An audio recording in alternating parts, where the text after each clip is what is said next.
खबरों का lunch box. नमस्कार, रेडियो मिरनाइन पर आपका बहुत बहुत स्वागत है। मैं हूं आपके साथ अभिषेक गुप्ता और आप सुन रहे हैं खबरों का लंच बॉक्स। कितनी बढ़ी महंगाई दर, किस सरकारी बैंक ने बढ़ाया सस्ते लोन का ऑफर, डेबिट क्रेडिट कार्ड की तरह ब्लॉक करवा सकेंगे कौन सा अकाउंट, बताएंगे आपको। और इसके अलावा भी होंगी बिजनेस और पर्सनल फाइनेंस से जुड़ी कई और बड़ी खबरें। तो चलिए फटाफट खोलते हैं खबरों का लंच बॉक्स। तो लंच बॉक्स के पहले डब्बे में महंगाई से जुड़ी खबर है। दिसंबर के महीने में खाने पीने की चीजों के दाम बढ़ने का असर थोक महंगाई दर में देखा गया है। दिसंबर में थोक महंगाई दर बढ़कर 0.73% पर आ गई है, जो कि इससे पिछले महीने यानी कि नवंबर 2023 में 0.26% पर रही थी। थोक महंगाई दर का यह आंकड़ा पिछले 9 महीने का सबसे उच्चतम स्तर है। वाणिज्य मंत्रालय के आंकड़ों के अनुसार थोक महंगाई दर आधारित सूचकांक या थोक महंगाई दर नवंबर में 0.26% पर थी, जबकि पिछले साल दिसंबर 2022 में ये 5.02% पर रही थी। खाने पीने की सामान की कीमतें बढ़ने से महंगाई बढ़ी है। नवंबर की तरह दिसंबर में भी सब्जियों की महंगाई में बड़ी बढ़ोतरी देखने को मिली है। नवंबर में सब्जियों की महंगाई 17.7% से बढ़कर 27.64% हो गई। दूसरी ओर ईंधन और बिजली की महंगाई सिमटकर -0.99% हो गई है, जो नवंबर में -0.77% थी। खोलते हैं लंच बॉक्स का अगला डब्बा। अगर आप भी शेयर बाजार में ट्रेडिंग करते हैं तो आपके लिए एक बड़ी खबर है। अब आप अपने डीमैट अकाउंट को भी डेबिट या क्रेडिट कार्ड की तरह ब्लॉक करवा पाएंगे। दरअसल ऐसा देखा गया है कि कई बार कुछ डीमैट खातों में संदिग्ध गतिविधियां होती थीं, लेकिन लोग अपने डीमैट अकाउंट को ब्लॉक नहीं करवा पाते थे। अब मार्केट रेगुलेटर सेबी खुद ही इसे लेकर सख्त नियम बनाने की तैयारी कर रहा है। सेबी ने इस मामले को लेकर एक सर्कुलर जारी किया है। इसमें सेबी ने कहा है कि निवेशकों को जल्द ही अपने डीमैट खातों को उसी तरह फ्रीज या ब्लॉक कराने की सुविधा मिलेगी जिस तरह वे अपने बैंक खातों के साथ कर सकते हैं। इस तरह ट्रेडर्स को यह सुविधा मिलेगी कि किसी संदिग्ध गतिविधि दिखने पर वो अपने डीमैट खाते को ब्लॉक कर सकेंगे। सेबी ने कहा कि डीमैट खाता ब्लॉक करने से संबंधित नियम 1 जुलाई से लागू होंगे। अब देखते हैं कि लंच बॉक्स के अगले डब्बे में क्या है। तो लोन लेने वालों के लिए बढ़िया खबर है। सेंट्रल बैंक ऑफ इंडिया ने अपनी रिटेल एसेट बुक बढ़ाने के मकसद से अपने फेस्टिव ऑफर को 3 महीने और यानी कि 31 मार्च तक बढ़ा दिया है।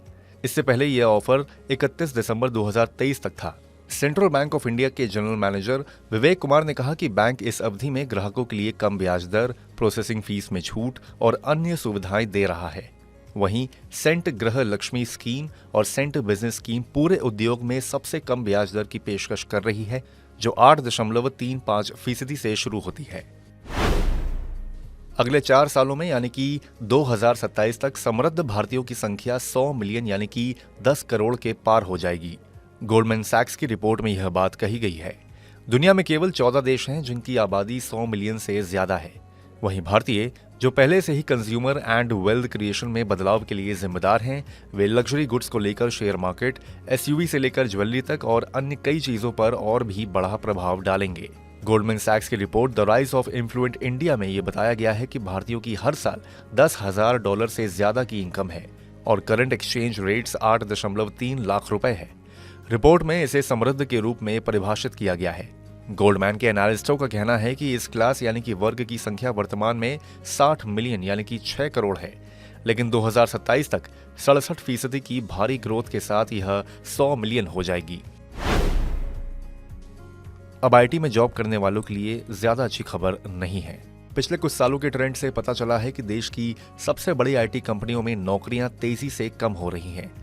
देश की टॉप 4 आईटी कंपनियां टीसीएस, इन्फोसिस, विप्रो और एचसीएल टेक ने हाल ही में दिसंबर तिमाही का वित्तीय परिणाम जारी किया है।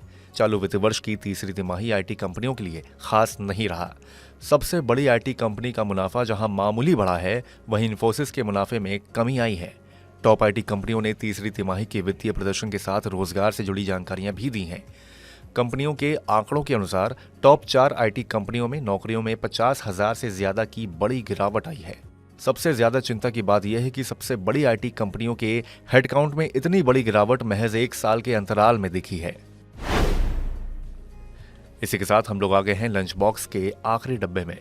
तो नौकरी का संकट सिर्फ एक जगह नहीं है, नए साल की शुरुआत के साथ ही टेक कंपनियों में काम करने वाले लोगों की नौकरी पर तलवार लटकने लगी है। गूगल के बाद अब एप्पल ने भी बड़े पैमाने पर बदलाव का प्लान बनाया है, जिसका असर कर्मचारियों की नौकरी पर पड़ने वाला है। ब्लूमबर्ग की रिपोर्ट के अनुसार एप्पल ने सिरी के लिए काम करने वाली एआई टीम को बंद करने का फैसला किया है। ऐसे में इसमें काम करने वाले एम्प्लॉयज पर छटनी की तलवार लटकने लगी है। इस टीम में फिलहाल 121 एम्प्लॉयज काम कर रहे हैं। कंपनी ने सैन डिएगो की टीम को टेक्सास की टीम के साथ मर्ज करने का आदेश दिया है। इसी के साथ बंद करते हैं खबरों के लंच बॉक्स को। उम्मीद है कि इसमें पेश की गई खबरें आपको पसंद आई होंगी। अगर ऐसा है तो हमें कमेंट करके जरूर बताएं। बाकी बिजनेस, पर्सनल फाइनेंस और कॉर्पोरेट जगत से जुड़ी और खबरों के लिए सुनते रहिए रेडियो मनी 9 और डाउनलोड कर लीजिए हमारे मनी 9 ऐप को। हमेशा की तरह मैं हूं आपके साथ अभिषेक गुप्ता। अभी लेता हूं विदा। धन्यवाद। खबरों का लंच बॉक्स।